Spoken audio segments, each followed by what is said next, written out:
Hello pilahar, lain hari, lain sudut pandangan.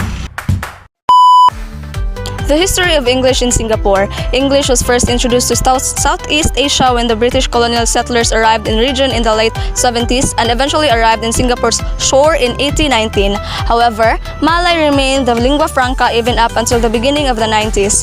In the early 90s, institutes of higher learning that taught in English were established.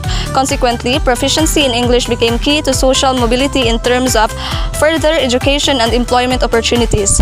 By extension, English took on greater and greater importance, such that at the end of British colonial rule, English had become a language of prestige and was often used as a lingua franca between different ethnic groups. This more widespread use of English led to the birth of a colloquial variant used in informal domains, influenced by the different languages and dialects spoken, also known as English. For the features of the Singaporean English, we have first the functional particles. So Singaporeans are heavy users of pragmatic particles. These words are borrowed from the mostly southern Chinese dialects, notably Hokkien. They serve different practical purposes. So the most common ones are a to indicate uncertainty, la to make an assertion or statement, ha or ma to ask questions. Singlish speakers may end their sentences with what to contradict their conversation partners. Examples: take this away ha. Ha is indicating asking questions. Number 2. The verb groups with no subject. Singaporeans do not express the subjects of sentences when others can infer them. This habit stems in large part from the use of shortened Mandarin sentences. The inferred or retrieval sentence subjects are in parentheses. Examples of these are: you go to airport. From the Chinese sentence ku ji chang. Another examples are still got headache instead of I still got headache, originated from the Chinese phrase hai tou tong. For the third one, the conditional clauses without a subordinating conjunctions.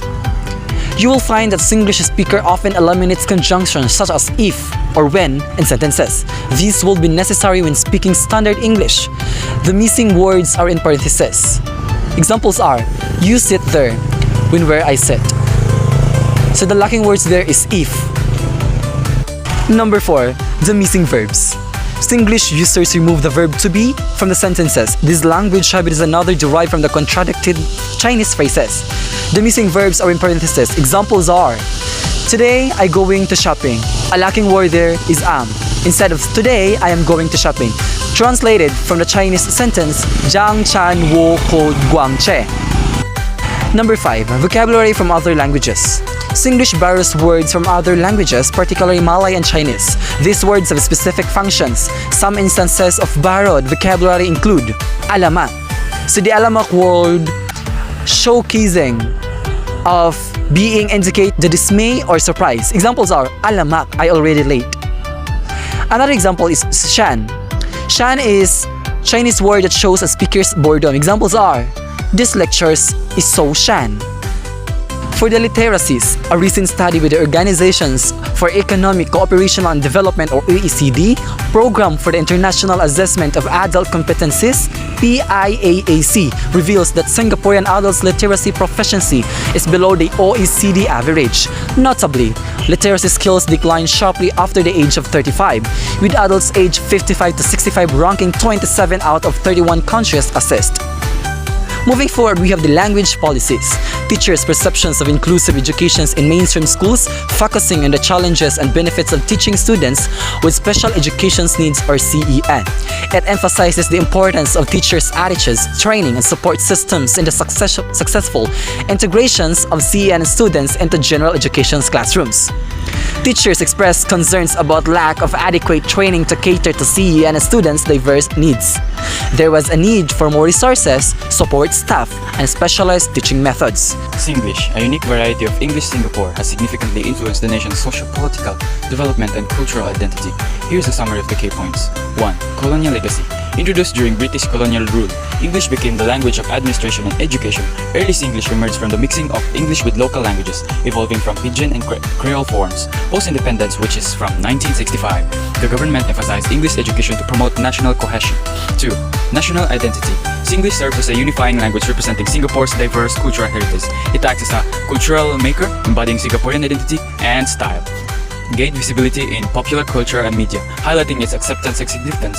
Number 3. Socio-political implications. Fosters natural unity by providing a common linguistic space for communication. Government policies recognize the English role despite prioritizing standard English.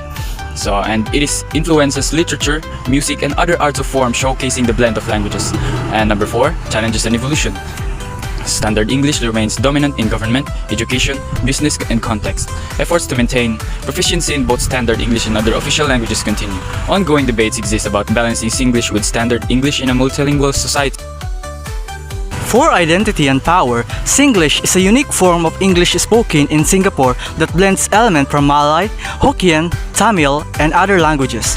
While Standard English is associated with education and global professionalism, Singlish reflects that local identity, solidarity, and cultural pride. A 2014 study by Cavallaro and colleagues found that Singaporeans recognize this distinction. Singlish may not have official status, but it holds covert prestige in casual settings.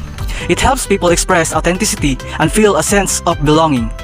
Even though the government encourages the use of Standard English through campaigns like the Speak Good English movement, many Singaporeans defend Singlish as a legitimate and meaningful part of their identity.